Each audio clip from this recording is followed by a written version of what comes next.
70% pass mark to be president? Sierra Leone's APC just turned politics into an exam. Hello and welcome to the Bold African Voice, BAV. I'm Ahisatu Kamara Kargbo. Today, we're diving into Sierra Leone's All People's Congress, APC, and their brand new presidential vetting guidelines for the 2028 elections. The party says it wants only the most competent, credible, and loyal aspirants. With a 70% pass mark and a detailed report card, aspirants now face the toughest vetting in the party's history. But is this reform a path to competence or a political trap? Are these reforms real or just a new way to protect the insiders? Let's find out. When Sierra Leone's All People's Congress, APC, recently announced its new criteria for selecting presidential aspirants ahead of the 2028 elections, political observers immediately sharpened their pencils.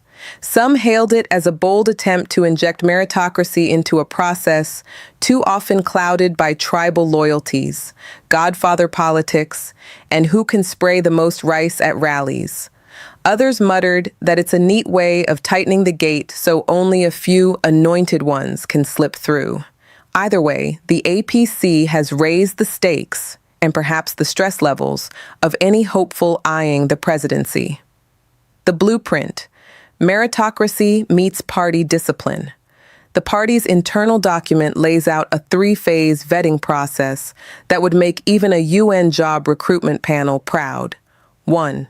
Expression of interest and preliminary screening. Submit your CV, certificates, proof of citizenship, and evidence that you haven't flirted with other parties in the last 5 years. Translation: no cross-carpeting Casanovas allowed. 2. Background checks and verification, police clearance, tax compliance, no corruption scandals, and proof that you can actually fund a campaign without begging. It's essentially a financial and ethical MRI. 3. Competency and suitability. Assessment candidates must articulate a national vision, defend it under scrutiny, and show the ability to unite factions. In other words, no more vague "I will fix the economy" promises. Be ready for a viva voce on domestic and global policy. This is topped with a scoring system, where loyalty, governance experience, and education each carry weight, while financial standing and transparency gets its own 15%. A candidate must score at least 70% overall, with no single category under 50% to qualify. Miss the cutoff? It's automatic disqualification. Africa-wide comparisons. Sierra Leone joins the vetting club. The APC's framework echoes reforms seen elsewhere in Africa. Nigeria's APC and PDP have attempted similar vetting through screening committees, though critics argue it's often a rubber stamp for money bags or entrenched power brokers. In 2015, Nigeria's ruling APC disqualified several aspirants over integrity concerns, though skeptics said it was about internal faction battles rather than merit. Kenya's Jubilee Party introduced academic requirements for aspirants in 2022, sparking controversy when some politicians scrambled to validate their degrees after years of miraculous certificates appearing just before elections. Ghana's NPP and NDC conduct background checks, but the degree requirement has never been as strictly codified. There, party loyalty and regional balance tend to outweigh academic merit. Sierra Leone's APC, then, seems to be positioning itself as the Cambridge admissions office of African party politics. Structured, document-heavy, and unforgiving. Critical analysis, reform or restriction. On paper, the guidelines promote discipline, transparency, and competence. But critics may argue this could just be a polished way to centralize control. The high-powered vetting committee is dominated by party insiders, Chairman NAC Council of Elders, which raises the question, who vets the vetters? Positive spin. If implemented fairly, this could weed out briefcase politicians and contract-chasing aspirants who see the presidency as a meal ticket. It could also help the APC rebuild credibility after past election controversies. Skeptical spin, the system could be used to sideline strong aspirants who threaten established power blocks within the party. After all, scoring systems can be as subjective as an Olympic judge deciding whether a dive was elegant or not. And let's be honest, African politics has a way of bending even the best rules when His Excellency or Her Eminence wants their preferred candidate to win. Forward-looking implications, Sierra Leone 2028 and beyond. If APC sticks to this framework, it could set a precedent for internal party democracy in Sierra Leone. By 2028, the party may field a younger, more technocratic candidate, someone who has the educational and ethical track record but isn't yet tainted by decades of patronage politics. Civil society could push the ruling SLPP to adopt similar measures, sparking a new competitive benchmark for competence. Or, in a less optimistic scenario, the process could degenerate into legal battles, appeals, and factional wars, with disqualified aspirants crying foul and defecting to other parties. At the regional level, if Sierra Leone enforces real vetting, it might inspire smaller West African states, like the Gambia or Liberia, to rethink how candidates are chosen, while serving as a mild embarrassment for bigger states like Nigeria, where dollar primaries still dominate. A touch of humor, the exam syndrome. Picture this, 2028 APC aspirants cramming like university students before exams. Some practicing their national vision speeches in front of mirrors, others quietly Googling difference between fiscal deficit and trade deficit. The real fear? That dreaded 70% pass mark. After all, imagine explaining to supporters, I wanted to be president, but I failed APC physics and APC chemistry. Latest news context. The APC's move comes at a delicate political moment. Sierra Leone is still grappling with fallout from the disputed 2023 elections, donor pressure for electoral reforms, and increasing frustration among citizens over economic hardship. Against this backdrop, APC's announcement could be seen as an attempt to rebrand itself as a serious alternative for 2028, signaling to both voters and international partners that it values competence over charisma. International observers will likely watch whether this new process levels the playing field or simply reshuffles the old elite deck. Either way, Sierra Leone's political chessboard just got more interesting. Appeals, accountability, and the IECB, who guards the guardians. One of the most striking features of the APC's 2028 aspirant guidelines is the inclusion of an appeal mechanism through the Independent Elections Complaint Board, IECB. On paper, this provides a safety valve. Disgruntled aspirants can contest the vetting committee's decision within 3 days, and the IECB is mandated to rule within 7. But here's the catch. The IECB is not an external state body like Sierra Leone's Political Parties Regulation Commission, PPRC, or the Electoral Commission for Sierra Leone, ECSL. Instead, it is an internal APC institution. While its name screams independence, its composition and authority flow from the same party organs that dominate the vetting process. This raises a classic African political dilemma. Can a referee appointed by one team be trusted to officiate fairly? Africa-wide comparison. Complaint boards in action. Nigeria's APC and PDP both have internal appeal committees during primaries, but history shows these often end in political settlements, not impartial rulings. Aggrieved aspirants frequently defect to other parties. Remember when Atiku Abubakar switched camps multiple times after losing internal disputes? South Africa's ANC. The ANC has disciplinary and appeal committees, but they've been accused of being biased toward the party's dominant faction. Former President Jacob Zuma's endless disciplinary battles revealed just how faction-ridden these internal justice systems can be. Kenya's Political Parties Disputes Tribunal, PPDT. Unlike APC's IECB, Kenya has a quasi-judicial state body that hears internal party disputes and can even overturn party vetting decisions. In fact, in 2022, the PPDT reinstated several aspirants disqualified by their parties. In contrast, APC's IECB seems more like a party appeals court with limited independence.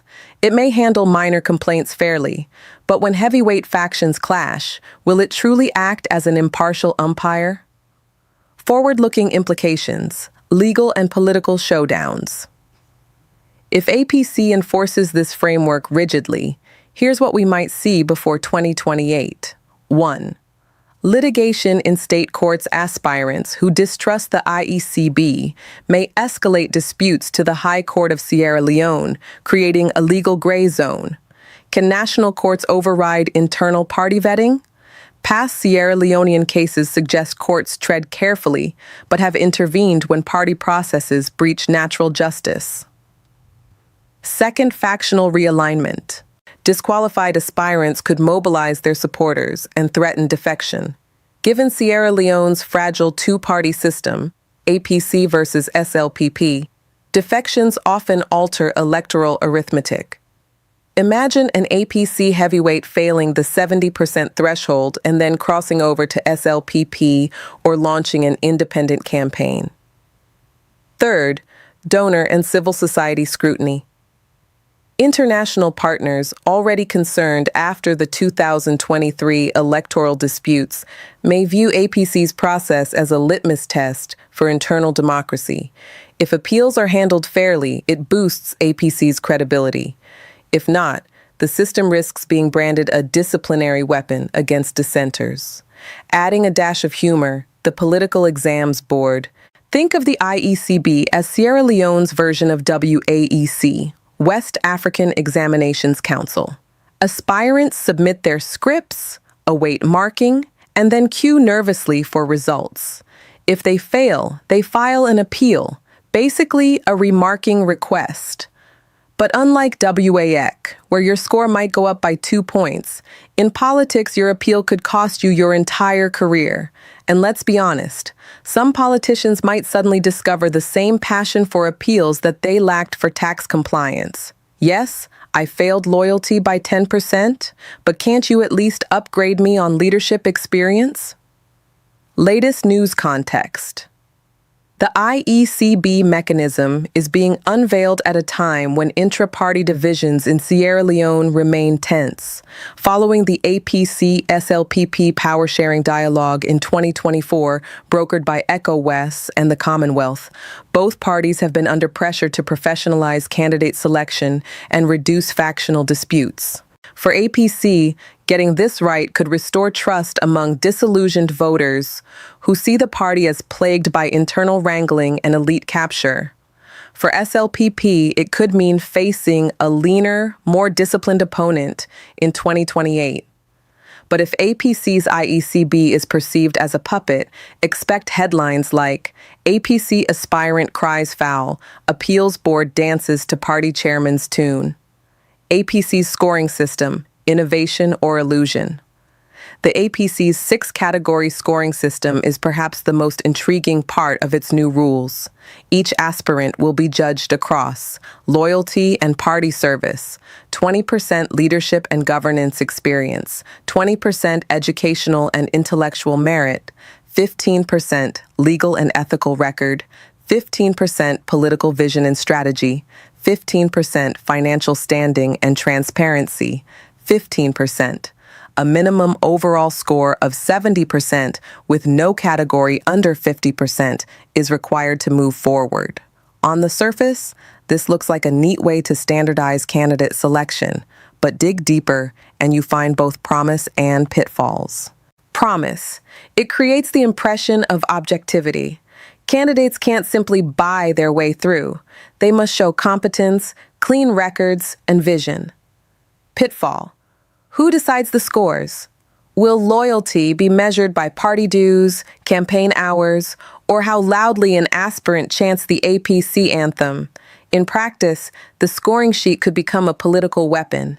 If the vetting committee wants to eliminate a rival, simply give them 49%, In loyalty, boom, disqualified. Africa-wide comparisons. How do other parties measure up? 1. Nigeria's APC and PDP. Nigeria's parties often operate on a simpler metric: who can mobilize dollars and godfathers. Screening committees exist, but they rarely publish transparent scoring rubrics. For instance, in the run-up to the 2019 elections, APC disqualified several aspirants for not meeting requirements, but no one saw a grading sheet. Compared to Nigeria, Sierra Leone's APC at least appears more structured. Second, Ghana's NPP and NDC. Ghanaian parties don't use a formal scoring system. Instead, aspirants undergo delegate elections, where popularity, regional balance, and money in the system matter more than structured evaluation. In 2023, the NPP trimmed its flag-bearer list through a superdelegates conference. But again, no candidate was told they scored 55% in vision and 80% in loyalty. Ghana relies on political consensus, not scorecards. 3. South Africa's ANC. The ANC has the most elaborate internal vetting through its Integrity Commission. Candidates are evaluated on ethical standing and disciplinary records, but no formal percentage scoring exists. In 2022, several high-profile ANC members were barred from contesting due to corruption scandals. Sierra Leone's APC may have borrowed this clean record element, but dressed it up with academic-style percentages. 4. Kenya's Jubilee Party and ODM. Kenyan parties require aspirants to pass internal vetting and occasionally even academic validation by external bodies, like universities or the PPDT Tribunal. But again, there's no weighted scoring. Kenya focuses more on certificate authenticity, a hot issue after multiple degree scandals, whereas APC is trying to balance loyalty, brains, and ethics in numerical terms. Forward-looking approach, Sierra Leone as a test case. If APC sticks to this system, Sierra Leone could become a continental pioneer in structured candidate evaluation. Here's how it might play out. Best case scenario, the scorecard increases transparency, forcing candidates to polish their visions, clean up their records, and invest in real party service. Voters gain confidence that the APC is producing competent leaders, not just cash and carry politicians. Worst case scenario, the scorecard becomes window dressing, manipulated to reward loyalists and punish reformists. In that case, the entire framework risks becoming a political GPA system where grades are rigged. Sorry, you only got 48% in loyalty, even though you've been APC since the war years. Africa-wide impact. If it works, other parties in fragile democracies, like Liberia's CDC or Gambia's UDP, might experiment with structured rubrics. If it fails, critics will dismiss it as another African policy on paper with no teeth. A touch of humor, the GPA race to State House. Imagine 2028 aspirants comparing results, like nervous university students. What did you get in loyalty? 82%, but they gave me only 51% in financial transparency. Chai, my political vision was 90%, but loyalty pulled me down to 65%. That chairman just doesn't like me. Sierra Leonean Twitter would explode with memes. APC aspirants collecting their WAEC results, with sad faces holding score sheets outside Party HQ in Freetown. Latest news context. The scoring system comes at a time when Sierra Leone's electoral credibility is under international scrutiny. Following the 2023 EU and Carter Center reports that flagged transparency deficits, APC's structured vetting could be interpreted as a message to donors and voters alike. We take democracy seriously, but the real test is not in the paperwork, it's in the implementation. Will aspirants actually be judged fairly, or will the system simply formalize what has always been an elite consensus game? Degrees, diplomas, and doctor titles, what should really matter? Does a university degree make a better president? The APC has planted a firm flag here. Yes, at least to get in the door. Its guidelines require a recognized university degree, postgraduate A+, and weight educational and intellectual merit at 15%, well above Sierra Leone's constitutional baseline, which does not require a degree. Instead, the 1991 Constitution ties presidential eligibility to being otherwise qualified to be an MP. MPs must be able to speak and read English sufficiently to participate in Parliament. No bachelor's parchment required. Across Africa, parties and courts have wrestled with the paper versus performance question. Kenya, from degree fetish to degree fatigue. Kenya once leaned hard into degree requirements for candidates, but the High Court threw out the university degree mandate for governors in 2022, declaring it unconstitutional. That ruling and the messy politics around it came after a flurry of cases over academic credentials, including the high-profile Johnson-Sakaja-Nairobi governorship saga, in which courts declined to bar him over his Ugandan degree. The net result: by late 2022, the degree rule for governors was gone, and Sakaja's candidacy stood. Nigeria, low constitutional bar, high political drama. Nigeria's constitution sets the bar at school certificate or its equivalent for the presidency, far below the APC's proposed threshold in Sierra Leone.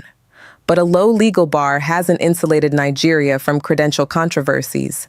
The 2023 to 2024 litigation over President Bola Tinubu's Chicago State University records kept the nation and courts busy, highlighting how degrees can morph from qualifications into cudgels. Ghana, no degree rule. Delegates decide. Ghana's parties don't use formal scorecards or degree mandates. Instead, delegate primaries, e.g. the NPP's 2023 Superdelegates Conference that trimmed its flag-bearer field, decide viability. It's politics by popularity and organization, not paperwork by percentage. What APC's degree requirement signals and risks signal to voters, donors. We want serious, literate, policy-capable contenders.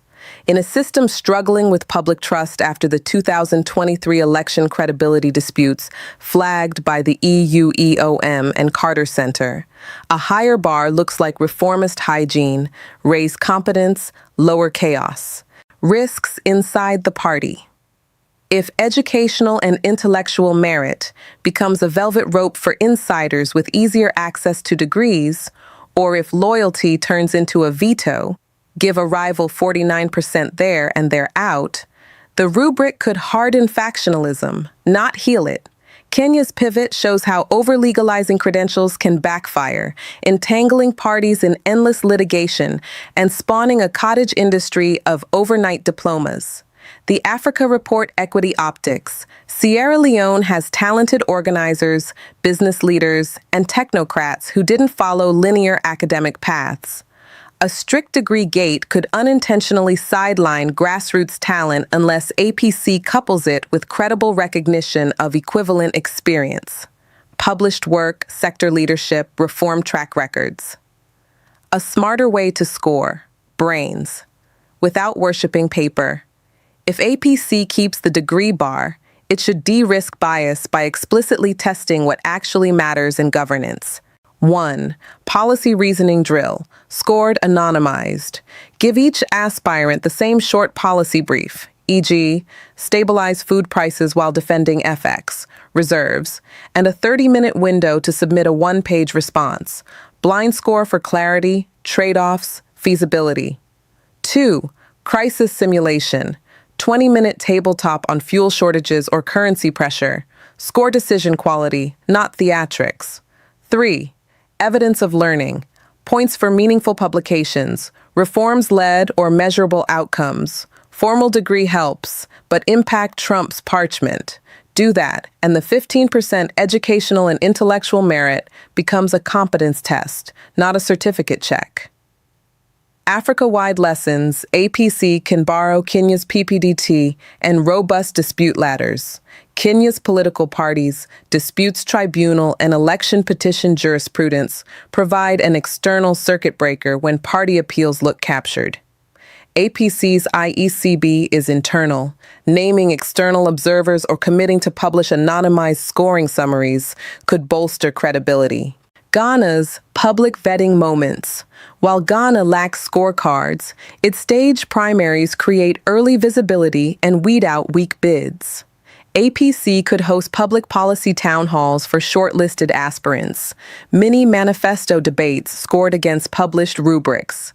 Nigeria's cautionary tale. A low legal threshold doesn't stop degree fights from dominating the news cycle.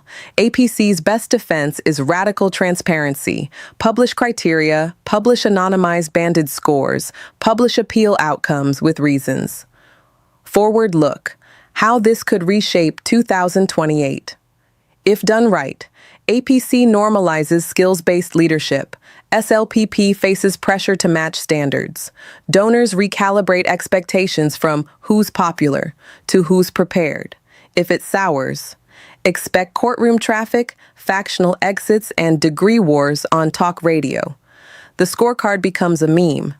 A PCGPA, graduate of political acrobatic, rather than a reform. Either way, this lands amid a tense legitimacy debate after 2023. Any whiff of opacity will be read against that backdrop. Light touch of humor, because politics also needs oxygen. Picture aspirants waiting at the party HQ like students outside the exam hall. How did you do in vision and strategy? Strong. But they gave me 51% in financial transparency. Apparently my wallet is charismatic but not persuasive. Cue the WhatsApp stickers. WAEC results out. APC results pending. Where we go next. From degrees to governance experience, APC assigns a chunky 20% there.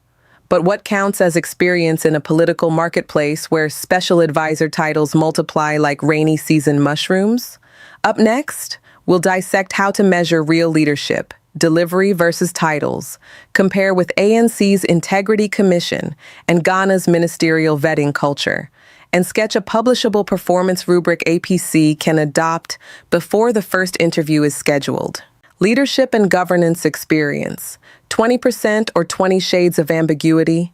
The APC's guidelines put leadership and governance experience at a hefty 20%, making it equal in weight to loyalty and party service. At first glance, this makes sense. After all, how can one aspire to run a state without having held a serious leadership role? But here's the tricky part. What counts as leadership experience? Is being a parliamentary backbencher leadership, or does it have to be ministerial level? Does being a mayor of Freetown count equally to serving as a deputy minister in a sleepy ministry? How about diaspora leadership roles? Running a major professional association abroad, but with little local political exposure? The guidelines don't say, which leaves ample room for interpretation. Read, manipulation. Africa-wide practices, how others measure leadership. South Africa's ANC Integrity Commission. The ANC evaluates leadership by scrutinizing track records in office. A premier accused of corruption, for example, may face a step-aside rule. But the ANC does not quantify years or positions. It weighs credibility, not just titles. Ghana's Parliament Vetting Committee. Ministers are subjected to public vetting by MPs, which scrutinizes their qualifications, track records, and even personal finances. In 2021, for example, Finance Minister Ken Ofori-Atta endured hours of grilling over economic performance. The lesson? Public vetting exposes competence, or lack thereof, far more effectively than internal scorecards. Nigeria's political culture. Leadership experience is often equated with godfather endorsements or holding previous offices, no matter how ceremonial. Former governors dominate presidential races, not necessarily because they were transformative, but because they can mobilize state-level resources. APC in Sierra Leone risks copying this title-first approach unless it defines leadership impact more clearly. Forward-looking fix, from titles to track records. If APC wants this 20% to mean something, it should move from title counting to impact counting. Some possibilities. 1. Delivery metrics. Did the aspirant's ministry, city, or agency meet measurable goals, e.g., improve service delivery, infrastructure, or fiscal discipline? 2. Crisis management. Did the aspirant lead through a crisis, Ebola, floods, COVID-19, with competence? 3rd, coalition building. Can they show documented success in uniting diverse factions, whether ethnic, regional, or ideological? Without this shift, leadership experience could be a euphemism for, how many titles did you accumulate while waiting for your turn? A touch of humor. Leadership by job titles. Sierra Leonean. Twitter in 2028 might joke, Chief Advisor to the Advisor of Advisors equals 10% leadership points. Deputy Chairman of the party's Committee on Party Committees equals 5%. But if you were once class prefect in secondary school, sorry, no credit, unless you can prove you united classmates after a stolen chalk scandal. Latest news context. Sierra Leone's political discourse is increasingly focused on governance delivery, not just party loyalty. Citizens battered by high inflation, unemployment, and the 2023 election disputes are demanding leaders who can actually fix problems. In this environment, APC's emphasis on governance experience could resonate if it translates into selecting leaders with real track records of results, not just flashy resumes. The donor community, too, has stressed governance competence in post-2023 dialogues. The EU-EOM final report explicitly recommended stronger institutional accountability, while the Carter Center urged parties to deepen democratic norms. By formalizing governance experience, APC may be signaling alignment with these international expectations. But again, much depends on execution, not intention. Loyalty and party service, the double-edged sword of 20%. When APC assigned loyalty and party service the same weight, 20%, as leadership experience, it quietly revealed where the real battle for candidacy lies. Degrees, CVS, and anti-corruption certificates may impress donors, but within party walls, loyalty is currency. The guidelines require 5 consecutive years of active APC membership with no political defection. That is essentially a no-fence-sitting clause aimed at aspirants who hop from APC to SLPP and back, depending on who controls State House. On paper, this stabilizes party identity. In practice, it may also lock out reformist outsiders who once left in protest but now want back in. Africa-wide comparisons, how parties define loyalty. Nigeria's APC and PDP. Loyalty is less about length of service and more about obedience to the Godfather system. Candidates who challenge party barons often find themselves disqualified during screening. Loyalty here means don't bite the hand that feeds you, regardless of performance. South Africa's ANC. Loyalty has been weaponized through the infamous step-aside rule, which requires those charged with corruption to resign from positions. Critics argue it's applied selectively. Loyalists of the dominant faction are shielded, rivals are targeted. The lesson? Loyalty clauses can become political guillotines. Ghana's NPP and NDC. Loyalty is measured through delegate systems. If you've invested in grassroots networks and kept ties with regional party structures, you're loyal. Defections are rare at the top level, but when they occur, defectors rarely return successfully. Loyalty is unspoken, but strictly enforced by party culture. Kenya's ODM and Jubilee. Loyalty has often meant sticking with Raila Odinga or Uhuru Kenyatta through shifting coalitions.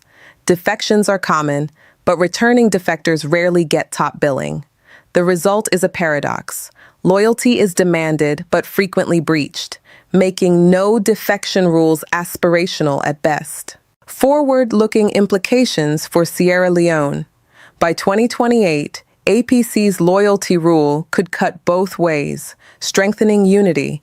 It could reduce transactional politics, where aspirants flirt with rival parties to negotiate positions. Voters frustrated by cross-carpeting politicians may welcome a party that finally takes loyalty seriously. Stifling innovation. The flip side is that it risks freezing out reformist energy. Imagine a dynamic Sierra Leonean technocrat who once quit APC in frustration at corruption, but now wants to return with fresh ideas. Under this rule, they're barred until 2033. Factional weaponization. Loyalty scores could become subjective. A candidate who supports the current chairman gets 90%, while a rival critical of leadership gets 49%, and is thus disqualified. It's the perfect backdoor veto. Humor break. Loyalty exams. Picture APC HQ in 2028. Aspirants sitting for a loyalty test. 1. Recite the APC anthem from memory, 5 marks. 2. Name 5 occasions you clapped hardest for the chairman, 10 marks. 3. Show proof you never secretly liked an SLPP Facebook post, automatic disqualification if caught. The memes would write themselves. APC loyalty exam, open book, closed mind. Latest news context. The loyalty requirement is being introduced after years of fractious APC politics, where internal splits weakened the party's cohesion, especially visible in the run-up to the disputed 2023 elections. By tightening the loyalty clause, APC may be trying to rebrand as disciplined and unified before 2028. But civil society voices are already warning that such measures could narrow the leadership pool. The Sierra Leone Bar Association, for instance, has repeatedly urged political parties to embrace inclusivity and broaden participation. If APC's loyalty clause is applied rigidly, it may appear as a club for insiders, alienating independent-minded but qualified Sierra Leoneans. Legal and ethical record. 15% of the score, 100% of the drama. If there's one category that could make or break aspirants before the APC vetting committee, it's legal and ethical record, 15%. In theory, this is straightforward. Candidates must have no criminal record, no corruption baggage, no pending tax evasion issues, and a clean public service history. But in Sierra Leonean politics, where corruption allegations are as common as campaign t-shirts, this category could be the most explosive of all. Africa-wide comparisons. How integrity vetting plays out. South Africa's ANC Integrity Commission.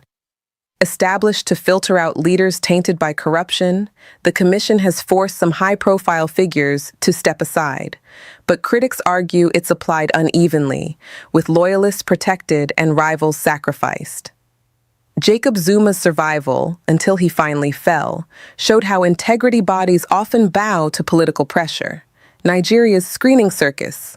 Nigeria's parties routinely demand police clearances and anti-corruption certificates. But let's be real, candidates with pending EFCC investigations, or worse, often sail through.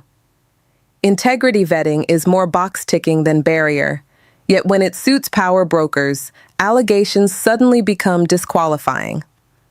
Kenya's Chapter 6 of the Constitution, Leadership and Integrity Act. Kenya went further than most by embedding ethics requirements in law, but implementation has been patchy. Courts have reinstated candidates disqualified by the Ethics and Anti-Corruption Commission, arguing due process was lacking. It's a reminder that legalistic vetting is vulnerable to endless litigation. Ghana's parliamentary vetting. Ministers face grilling on corruption allegations, financial records, and personal ethics. In 2021, some nominees were nearly blocked after questions about undeclared assets. But in the end, political horse trading usually prevails, raising doubts about whether ethics vetting really cleans house. Forward-looking risks and rewards. Best-case scenario, APC enforces integrity rules fairly, disqualifying aspirants with corruption baggage regardless of faction. This boosts credibility with voters and satisfies international donors who are still pushing for reforms after the messy 2023 elections. Worst case scenario, integrity becomes a political guillotine. A candidate critical of the chairman mysteriously gets flagged for ethical failings, while allies with more skeletons in their closets get a free pass. Legal backlash, expect courtroom battles. Disqualified aspirants will almost certainly appeal, citing selective justice. Sierra Leone's judiciary, already under fire for independence concerns, may be forced into the political crossfire. A touch of humor. The purity test. Imagine the vetting committee grilling aspirants like this. Have you ever inflated a contract? Do you have a cousin working at NRA who forgot to file taxes? Be honest. Did you ever promise a road during campaigns that you never built? One wrong answer, and boom, 49% in ethics, automatic disqualification. Aspirants may start carrying police clearance certificates the way students carry ID cards. Latest news context. The integrity clause lands at a sensitive time. Sierra Leone has been rocked by corruption scandals in recent years, from procurement fraud to donor funds misuse. Watchdog groups like Transparency International rank the country poorly on corruption perception indexes. By baking ethics into its scoring system, APC is signaling to voters, civil society, and donors that it wants to be seen as a clean alternative to SLPP ahead of 2028. But the credibility of this move will depend entirely on whether enforcement is consistent, transparent, and insulated from factional politics. If it degenerates into a witch hunt, APC risks looking less like a reformist party and more like a disciplinary club for insiders. Political vision and strategy, 15% for ideas or 15% for fancy speeches? The APC's rubric awards 15% to political vision and strategy, which on paper sounds like the category where Sierra Leone's next generation of leaders can shine. After all, what is leadership without vision? But here lies the million Leone question. How do you measure vision without turning it into a speech contest? The APC approach. Aspirants must present their national vision and demonstrate understanding of both domestic and global policy issues. This suggests that APC wants more than campaign jingles.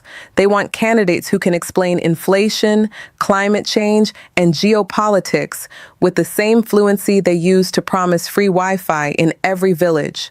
But who decides if an aspirant's vision is truly viable? A candidate could propose building a Silicon Valley in McKinney or turning Bonthi into the Dubai of West Africa and still get applauded. Unless the vetting panel is armed with technocrats who can separate dreams from delusions, this 15% risks becoming a theatrics test. Africa-wide comparisons. How vision is tested, Ghana's manifesto culture. Every election cycle, Ghana's NPP and NDC produce thick manifestos that spell out their policies. While many promises remain aspirational, the culture of manifesto debates forces parties to at least articulate policy beyond slogans. In 2020, for example, debates over one district, one factory, and free SHS education dominated Ghanaian politics. Nigeria's debate drama. Nigeria's presidential debates are meant to test vision, but leading aspirants, including sitting presidents, often skip them, citing scheduling conflicts. As a result, vision is too often judged by Godfather endorsements rather than policy depth. Sierra Leone's APC risks a similar outcome if their aspirants are judged more on loyalty and charisma than coherent strategy. South Africa's ANC conferences. The ANC regularly stages policy conferences where aspirants are expected to articulate positions on everything from land reform to energy security. However, factional alignment often outweighs the quality of ideas. A brilliant vision is meaningless if it clashes with the dominant faction's preferences. Kenya's hustler narrative. In 2022, President William Ruto successfully packaged a simple but powerful vision, the Hustler Nation bottom-up economic model. While economists debated its feasibility, its clarity helped him resonate with ordinary Kenyans. Vision doesn't always need complexity, it needs connection. Forward-looking implications for APC. By institutionalizing vision as part of vetting, APC could force serious thinking. Aspirants may have to assemble real policy teams to draft coherent proposals, moving away from empty slogans. Boost youth engagement. Younger voters, often disillusioned by recycled promises, could finally see aspirants competing with big ideas. Risk of hollow rhetoric. Without clear evaluation metrics, vision could become a contest of who delivers the most eloquent speech in English, sidelining grassroots-driven but less polished leaders. Humor. Break. From rice politics to policy politics. Imagine APC aspirants being asked, "What is your vision for stabilizing the Leone?" Aspirant A, "Free rice for all households forever." Aspirant B, "Introduce blockchain-backed Leone bonds and renegotiate IMF conditionalities." Guess who gets the loudest applause? Hint, not the one talking about blockchain. Sierra Leonean politics has always struggled to elevate policy over pollo, palm wine, promises. APC's challenge is to prove this rubric won't just reward the best storyteller. Latest news context.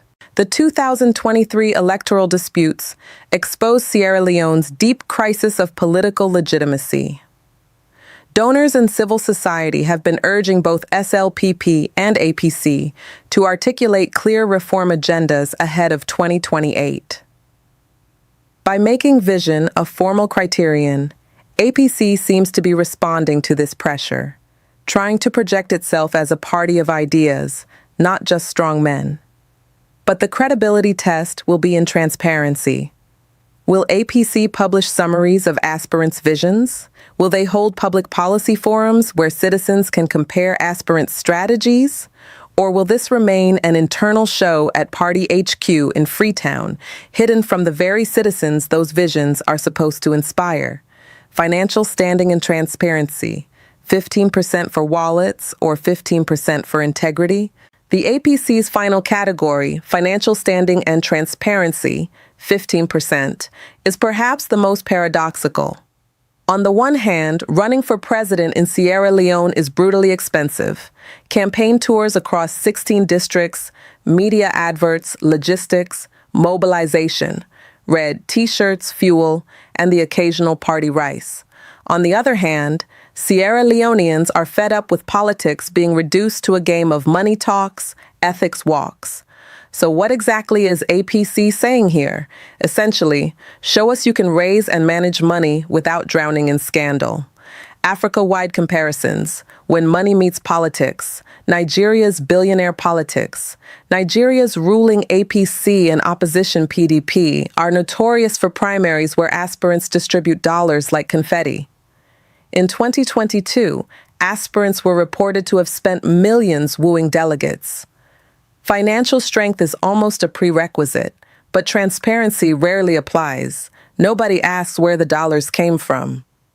Kenya's campaign caps. Kenya's 2022 elections introduced campaign financing rules, requiring disclosure of spending, but enforcement has been weak, and candidates continue to splash cash on lavish rallies. Transparency boards exist, but money bags still dominate. Ghana's delegate economy. Within Ghana's NPP and NDC, aspirants must oil the delegate machine. In 2023, NPP aspirants were rumored to have spent millions on delegate campaigns, leading one analyst to call it the most expensive internal election in West Africa. Again, financial standing matters, but transparency is absent. South Africa's ANC funding disclosure. South Africa requires disclosure of donations above a threshold under the Political Party Funding Act, 2018. But loopholes remain, and the ANC has faced criticism for murky funding streams. At least there is a legal attempt to force transparency. Forward-looking risks and rewards. The positive spin. APC could genuinely promote financial accountability, ensuring aspirants don't enter the race with money tainted by corruption. If enforced, this could signal to donors and voters that the party is serious about clean financing. The negative spin. This criterion risks locking out competent but less wealthy aspirants. Politics could remain the preserve of Sierra Leone's moneyed elite, businessmen, contractors, and those with friends in Dubai. The manipulation angle. Transparency is often subjective. If the vetting committee wants to sideline a candidate, all it needs is a whiff of financial impropriety. Meanwhile, loyalists with thicker skeletons may score 90% in financial standing. Humor. Break. The wallet check. Imagine aspirants lining up at APC HQ, committee. How much do you have for campaign logistics? Aspirant A. 50 million new leones, clean and audited. Aspirant B. Don't worry about the exact figure, just check my convoy outside. The memes would be ruthless. APC vetting. Bring your wallet, not your Bible. Latest news context. This financial clause is particularly sensitive given Sierra Leone's post-2023 economic turmoil, high inflation, debt stress, and widespread complaints of politicians enriching themselves. Civil society groups like the Campaign for Good Governance (CGG) have repeatedly called for campaign finance reform. By making financial standing a formal vetting criterion, APC is signaling that it wants to project responsibility. But whether this becomes a gate for clean financing or a gate for money bags only remains to be seen. The whole machine. How the 6 criteria interlock and collide. On its best day, the APC's framework acts like a balanced flywheel. Loyalty, 20%, stabilizes the party brand, leadership governance, 20%, test delivery, education, intellect, 15%, checks policy grasp, legal ethics, 15%, protects credibility, vision strategy, 15%, differentiates ideas, and finance/transparency, 15% ensures a viable campaign. But on a bad day, it can turn into a Rube Goldberg machine, a maze where a single subjective score, hello, 49% in loyalty, quietly ends a viable bid. The difference between the two futures isn't the paper, it's the guardrails. Near-term good news, the move is real and current. Local reporting in Freetown confirms the APC has formally rolled out a structured, 3-phase vetting with a weighted scorecard for 2028. Sierra-loaded guardrails that make or break the System 1. Publish the rules of the game up front. Release the full rubric, precise sub-indicators for each category, e.g., what counts as governance impact, what earns 15 out of 15 versus 9/15 in vision. Commit to transparency. At minimum, publish banded, anonymized scores after vetting, e.g., Aspirant X, loyalty 70 to 79, governance 60 to 69. Why? After the credibility fights of the 2023 elections, outside audiences will judge process quality as much as outcomes. The EU EOM and the Carter Center flagged major transparency concerns in 2023. Any opaque, faction-weighted scoring will be read against that backdrop. 2. Put a fence around loyalty, cap the effect of loyalty, so it can't single-handedly disqualify an otherwise stellar candidate, e.g., require 2 independent categories to fall 50% for a fail. This mirrors lessons from other parties where loyalty morphed into a political guillotine. South Africa's ANC step-aside fights show how integrity-dar loyalty tools get contested unless they're even-handed and reviewable. 3. Build a credible appeals lane. IECB, the APC's appeals board, is internal. To boost trust, adopt the PPRC's intra-party dispute resolution guide as a reference standard, and publish brief reasons for each appeal ruling. If a case escalates beyond the party, you'll want to show you followed a widely recognized template. International Idea 4. Invite light from the outside. Borrow a page from South Africa's Political Party Funding Act. Disclose donations above a threshold. Their bar is 100,000 rand. And publish a one-page finance compliance note for each shortlisted aspirant. You don't need SA's statute to imitate its spirit. Election South Africa 5. Test brains, not just paper replace, CV worship with blind-scored policy drills and a short crisis simulation. So education/intellect, 15%, measures competence, not just credentials. Kenya's recent jurisprudence is cautionary. When degree rules got too rigid, courts struck them down for governors. Don't over-legalize parchment, nation, Africa citizen. Africa-wide benchmarks, what APC gets right and what it risks. Ghana NPP NDC uses delegates, not scorecards. Transparency comes from public primaries and high-visibility debates. The 2023 NPP Superdelegates Conference narrowed the field openly, proof that visibility itself deters funny business. APC can emulate this by staging public policy forums for shortlisted aspirants. City Newsroom Kenya has a functioning political parties disputes tribunal, PPDT, that has overturned party nominations when internal processes were flawed. Hard external teeth, APC's IECB lacks. Consider optional PPRC observation or external ombud reviews to approximate that bite. Kenya law Nigeria shows the double edge of low formal thresholds. The Constitution's school certificate bar didn't prevent years of credential litigation. See the Tinubu Chicago State University fight, which is a reminder that documentation legitimacy without transparent vetting. South Africa demonstrates both the promise and peril of internal integrity mechanisms, ANC Integrity Commission and Step Aside. They can raise standards or become factional tools if not consistently applied.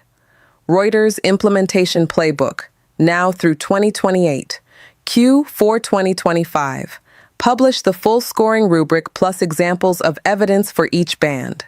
Announce that 2 categories 50%, not 1, triggers disqualification to reduce loyalty veto risk. H1 2026. Run mock vettings for lower stakes positions, e.g. regional officers, to debug scoring. Invite PPRC observers to sit in, non-voting, and certify process checklists. International IDEA H, 2026. Launch 2 televised policy forums with standardized prompts, economy, energy, and food security, peace and justice.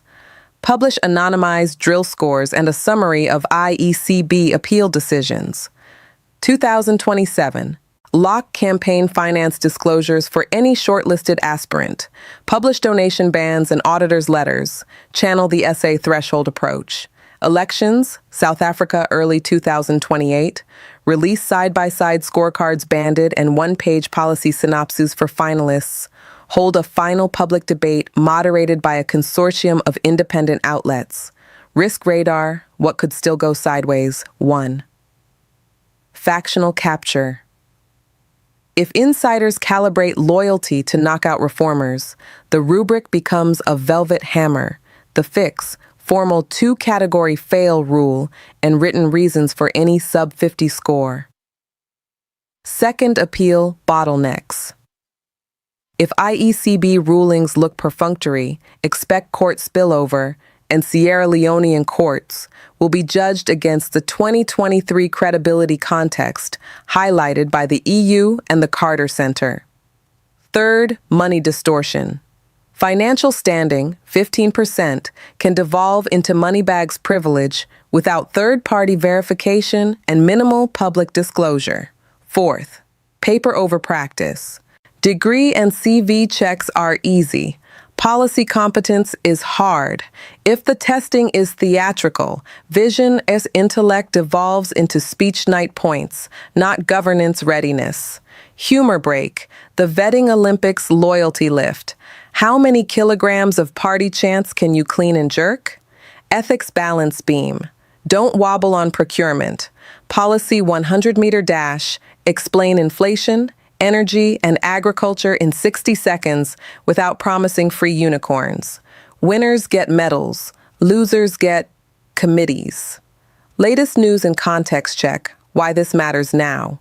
APC's criteria are fresh, reported this week in Freetown, framing the run-up to 2028 with a merit-talking posture. Sierra-loaded institutional climate still carries scars from 2023.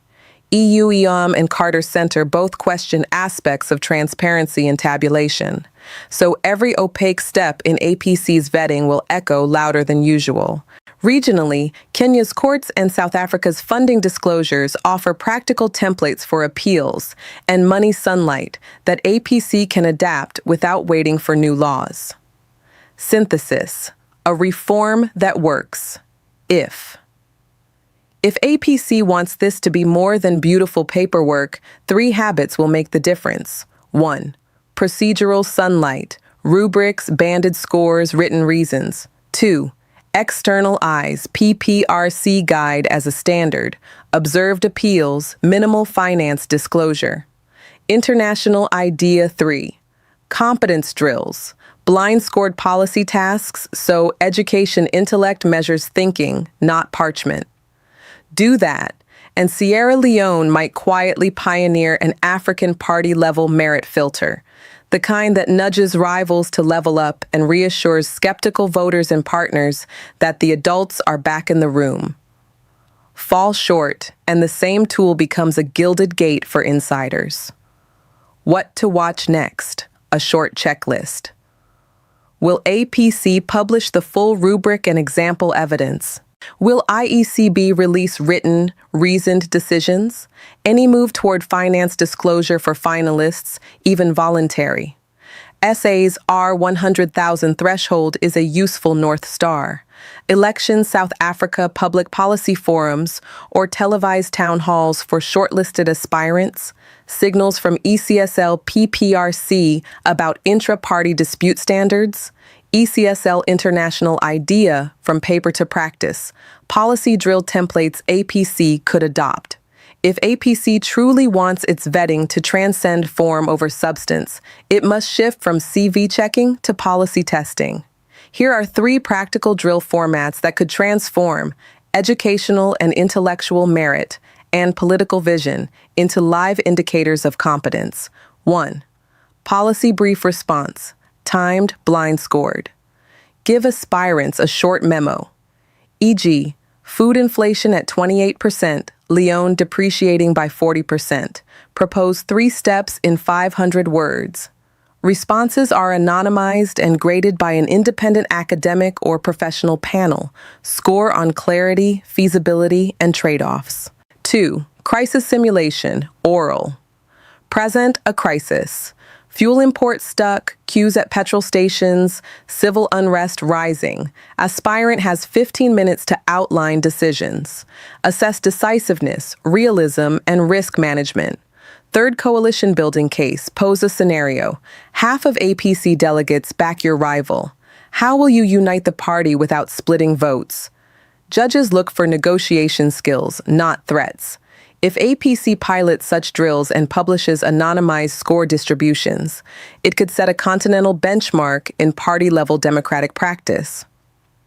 A sample public scorecard, 1 page, category, evidence required score range, band, notes, published to public loyalty and party service verified membership history, endorsement 70 to 90% years served, roles held, leadership and governance track record, results, crisis management 60 to 80%, key achievements cited, education and intellect degrees, policy drills, publications 65 to 85% policy task summaries, legal and ethical record police, tax, audit, corruption scan, pass-fail, 70% minimum.